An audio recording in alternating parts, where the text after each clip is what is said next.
Hi guys, welcome to Behind Bars. I'm Keith, and today we are at Record Room in Long Island City with the man, the myth, the legend, Rob Nieves himself. It's his spot, and I've known him a long time. He's got a great story. I'm looking forward to chatting with him. Cheers. Thanks for being here, brother. Cheers, thank you for having me, Keith. I know some of it, but probably not all. Like, how did your journey start into hospitality? It's a funny story, man, because I actually started as a cater waiter, and in true Queens fashion, I worked at a place called Bruno's on the Boulevard. I remember we had our liquor room in the basement. I used to have to carry like milk crates of booze upstairs. I think I was like 20, 21, and it was a side gig. And kind of how it all started for me was I remember working a wedding, and usually, you know, when you work a wedding, people tip you right away. It's usually a good sign. So this dude tipped me with a $100 bill, and I was like, oh, this is gonna be a great day. And he asked me for $50 change. I had $50 in my pocket, and I gave it to him. So I'm like, all right, cool, I made $50. That's how we started the night, it was great. I went to the bank to kind of deposit what I made, and he tipped me with a fake 100. So I was like, you know what, fuck this industry. I'm not doing this anymore. I'm tired of this. So I didn't bartend again for probably another 3 or 4 years. And it started because I had a business with my friends. As you know, as an entrepreneur, like typically you get paid last. So I was a partner in a clothing store and an online business. And from there, you know, I kind of needed money to walk around with. I had a friend who was opening a restaurant, funny enough, in this area, like 2 blocks away from here. And it was my first foray into bartending. So it was a place called Blend on the Water. I was making like 1,000 mojitos a night, and that's kind of how it all started for me. At what point were you approached? Like, how did you end up with Bacardi? How did you start with the brand rep stuff? So it's funny, man. I knew I wanted to work with a brand for a long time. Yeah. From that first time I kind of stepped behind an actual bar and worked the shift. But I didn't know how to go about doing so. So I was meeting all these people that work for brands, and I always felt like they were kind of gatekeeping me a bit. Like they were like, it's cool, we'll meet you, we'll invite you to events, but we're not trying to like let you in on the secret sauce. So it took for me to kind of start my own company. So I started a company with a gentleman you know, Jairo Taveras. We started the Shakedown, and it was a pop-up mixology event. We had a friend that worked for Chivas, Alex Taylor. He actually lives in Miami right now. And he sponsored our first event at Kitty's Canteen. You didn't hear this story yet. Oh, so yeah, we did our first event at Kitty's Canteen. Chivas Regal actually sponsored us. And it got on to someone at Bacardi's radar that we knew. And they were like, hey, we want to sponsor this now. So we became one of their most successful multicultural programs in New York City. And through our company, we helped move, I believe it was like 100 cases of Bacardi Ocho in a year. And that's when they approached me with a part-time job, and I think they approached Jairo at the same time. Okay. And I became the part-time Facundo Rum ambassador, which a lot of people don't know. I started part-time. I still had 2 bar jobs, so I was working 6 days a week, doing part-time brand work, and then it ended up becoming a full-time role. So we're talking, experiential, sort of concept-based things. Like, what do you think the industry needs to get better at to stay with the times? Is that probably the central focus for you? My opinion, I think the industry needs to get better at a lot of things, because I still think like a bartender in a lot of ways, because my bartending career is what got me here, right? Like if I didn't work at the places where I worked and meet certain people throughout my interactions behind the bar, I never would have gotten this opportunity, and I'm very aware of that. So I think the industry needs to get better at mentorship, sending the elevator down. Like one of my mentors, Richie Cruz, who you've met a few times actually. I think we celebrated his birthday at Little Rascal. Mm-hmm. Yeah, good dude. Done a few things, he's awesome. He's a maven in marketing, man. Like if I give you his resume, you'd be like, oh, this dude's done all that. And yeah, I've known him since I was really young, and he's given me some incredible advice. And one of the most important things he told me was like, take everybody to lunch. It costs you nothing to like take people to lunch and pick their brain, and most people will say yes. So I think most bartenders don't take advantage of that and like meet people and say, you know what, do you mind if I take you out for a drink or take you out for lunch, and kind of just pick their brain? But on top of that, like people who are in leadership positions, I think they have to be willing to send the elevator down and not gatekeep folks, right? Mm-hmm. I think they have to find someone who reminds them of their younger self and kind of mentor them, embrace them, and try to lift them up as well. Are you finding that here, I mean, you've obviously got the most impressive sound system I've ever seen. Are you finding that that's a big draw here? It's like DJs, it's music, that's because obviously your experience is music, you know? You've got records everywhere, you've got beautiful decoration. It feels like you're in an apartment of like a dude that has an incredible, like just, you know, his own bar with this crazy sound system almost. It's like Ron Burgundy's apartment, right? Yeah, exactly. So I'm very important. I know a lot of things. I have many vinyl records. You know, yeah, I agree with you. I think people come here for, no two nights are the same here, right? Like I've worked at places where they put on a playlist, you're gonna hear the same song every day at 5 o'clock. You're gonna hear the same song every day at 7 o'clock. Been guilty of that. It happens. And it's one of those things that we do not have the luxury of doing because we have DJs 6 days a week. We're only open 6 days a week. So we're victim to kind of whatever's in their bag, whatever's in the crate. And more often than not, it's something really special. So yeah, I think people do come here for the music. They come here for that vibe. And it's like, again, no two nights are the same. And even if you find your favorite DJ, you're gonna hear one set one night and a different set the next week, right? Yeah, that's great, man. I'm a little crudo today. I know that you have a rum that you work with, and I haven't tried one of them, so I was thinking this would be a moment that I bust it out, if that's all right. Oh, let's do it. Let's get Swanye West. You know, it started with rum. We'll bring it back. Let's do that. So let's talk about this new rum, man. I'm looking forward to trying it. So 10 to 1, 5 Origin Select. I know you've had our other expressions in the past, and our age rums up until now have come from 4 origins, right? So you had Trinidad, Dominican Republic, Barbados, and Jamaica. So for the 5 Origin Select, you have the addition of 11 to 15-year-old Guyanese rum from the oldest functioning double wooden pot still in Port Moran, Guyana. I didn't know what that meant when we were making this rum. So I took a look at the still, and it's a really funky looking thing, man. Like it's made out of wood, has been making rum since the 1700s. They drink a lot of rum. I've been to a Guyanese wedding. They know how to drink, man. Rum and Johnny Walker too, man. Yeah, you're right. A lot of scotch. A lot of scotch. But yeah, it's cool because you have a higher concentration of older rum from Trinidad, Dominican Republic, Barbados, and even the Jamaican rum where it's like unaged in our other expression, it's aged 2 years here. So we actually just won a platinum medal in the LA Spirits Awards and best in class for molasses-based rum with this one. Nice. Right on. It's an excellent. I mean, the other ones are great. I have the Blanco and your standard age one, but I'm looking forward to. Dude, let's do this thing, man. Salud. Salud.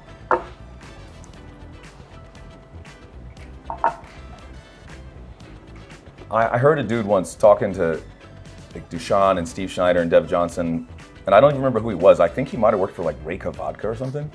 But I remember, you know, he's talking about that, and this was like 2010 or 11. And he's like, "You're only as good as your last shift," you know. And I was like, that's kind of an interesting rule to live by, and I kind of agree with it. You know, because you did it really well at some point means you don't have to try anymore for some people, I think. Treating it like a sport. Like if you're a basketball player and you shit the bed over and over and over, guess what? Yeah. That $30 million salary, that goes away. Yep. So I think treating it like that as a competitive sport and very much being engaged in what you're doing, looking at every menu release is like, hey, this is my latest offering. This is what I'm giving the industry. And seeing it very much as like a two-way street, because people will complain 5 ways to Sunday about, oh, this job did this to me and that job did that to me, but like, what did you take from every opportunity? Yeah. Because I look at every opportunity as a place to learn, and I've always humbled myself where I can to know that I'm not the smartest guy in the room, and no matter how many Instagram followers I have, and I don't have that many, but that doesn't define me. Like the way guests see me, the way that I treat people, that's what people are gonna remember. And I think we need to kind of get back to that, to hospitality first and less about press and like eater features and all this stuff. Because the people in the neighborhood, I think, matter more than the people on the internet who are just giving you a like, right? Like, treat the people who sit at your bar with the same amount of attention and intention. I think that's what's gonna take the industry to the next level too. What's it like being a bartender, liquor rep, operator, and a family man? like how has that changed your life? I'm sure it's oh my God, everything. Exponentially, man. I mean, I treat my time differently than I used to. I think that time has become a lot more of a commodity for me, where if I'm out, it's because I'm working. And I really value being at home and knowing that I'm an example to like 2 little people at home. That's really important to me. And yeah, man, my weekends are a lot quieter than they used to be. But no, it's great, man. I love it. And I think, in the beginning of my career, I didn't think this would be something I could do into becoming a family man. And like, I'm grateful and lucky that it's been able to provide a living for my family. And, more than anything, I have a sense of gratitude for the fact that I'm still here and I'm still doing what I love to do. And to completely pivot from that, Yes. this is something I really enjoy in the show, is share with us one or two stories of the funniest or weirdest or most horrible things you've experienced while behind a bar, generally with something a guest did, I assume, or it could be a staff member. Oh, for sure. I'm gonna spare the staff members. I'm gonna give them a break today. But I'll tell you some funny stories. So I actually got to serve Michael Jordan once. And for me, as like a 90s kid, Yeah. I was like, wow, this is the biggest moment in my career. And I had no idea I would actually get to see this guy ever in my life, right? Yeah. So I came back from a lunch break. He's sitting right where you are from me. I'm standing in my station. He walks in. And I thought he was gonna be like 7 feet tall. And he was like just a little bit taller than me. I'm like, okay. Jaundiced eyes a little bit. He kind of looked rough. And I'm like, oh, this is not Jordan that I remember. But he ordered tequila. He's like, what's the best tequila you have here? And I remember reaching for Casa Dragones, got it for him. He probably had like 4 or 5 of them in an hour. And he was going. Like, this is 3 in the afternoon, 4 in the afternoon. And next thing you know, he just disappeared. And I was like, wow, I just served Michael Jordan. I thought that was pretty cool. It was actually at Soho House. And the person that brought him got in trouble because he came in a suit and there was like a no suit policy. But he came in one of those real baggy, like old school Steve Harvey suits. Soho House has a no suit policy? Yes. I didn't know that. They do. I got in trouble for going in their pool when it was like kind of cold once. Yeah. The staff was like very British and very apologetic about everything, but it was very strange. I was like, but we're by the pool, and like, what do you care? I guess there's not a lifeguard. I don't know. They don't allow photos either, but if you go on the geotag, there's nothing but photos in all the houses. I was gonna say that everybody was taking photos. 100%. But yeah, that was one of the funny ones. Trying to think back, let's see. I also got to do an after party for Beyonce for the Formation tour at Soho House. And this is when I knew I had to leave there and like start my own thing, funny enough, because they asked me to work and they're like, hey, we really want you to be here for this day, but we don't know when it's gonna end. So I started my shift at maybe 4 o'clock. I didn't leave till 6 in the morning. And it was one of those things that I got to serve a bunch of celebrities. I saw Jay-Z for the first time. That was cool. He walked into the room and it was completely empty. They were all downstairs. And we had these magnums at Ace of Spades, and he walked in, he was like, it's popping in here. And he just walked out. And I was like, okay, that's cool. To you, what makes a good bar? It doesn't have to be a cocktail bar, Right. Just a good bar. My definition of a good bar is pretty simple. I think the bar has to hug you when you walk in. And EO was always that for me, right? Like the first time I went to EO, I remember I was like, oh, I don't want to leave here. It's one of those places like kind of dimly lit. You get really comfortable, you kind of find your seat, and it's probably terrible for the business because they need to turn seats and bring in new people.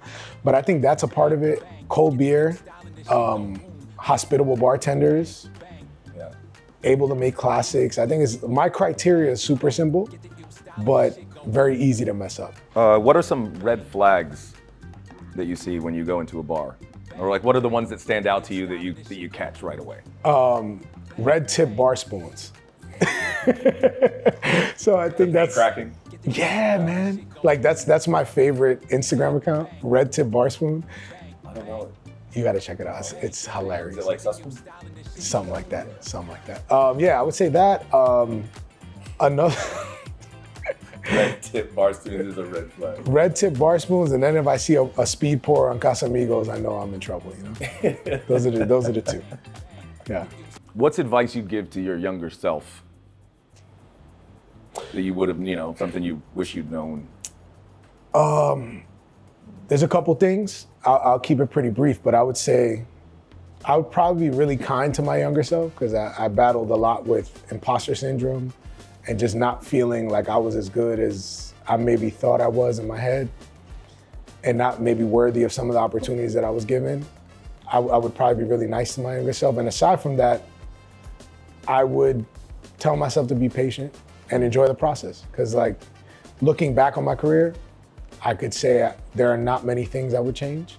I got to experience a lot of the things that I wanted to, and you know, I ended up at a place that I'm pretty happy with. So yeah. And I guess my final question would be, who do you think is someone I should interview on this show? We generally try to do like one a week, so it could be some time, but. I would say, in my opinion, would maybe be Nacho from Super Bueno. I think he'd be an amazing guest. We had the pleasure of having Nacho spin here not long ago. I heard about it.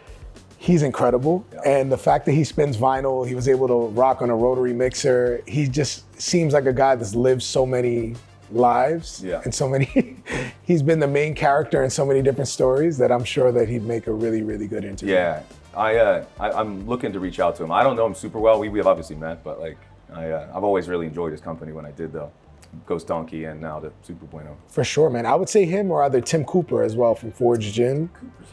So Tim is one of the guys on the brand side that I like looked up to coming into this, because I kind of, you know, you always find your heroes in the industry, and I looked at what he did with Gold Bar.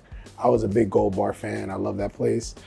And now that I get to work with him, I think he's just a really cool, interesting guy. And I've sat down, had a few drinks with him, and his war stories are unmatched, you know? Thank you so much for sitting down with me today, man. Cheers, Keith. Thank you. Thank you for having me. Cheers. Salute. Cheers, guys. Thank you for watching Behind Bars. Once again, please like and subscribe. It really helps the content, and we'll catch you next time. Cheers.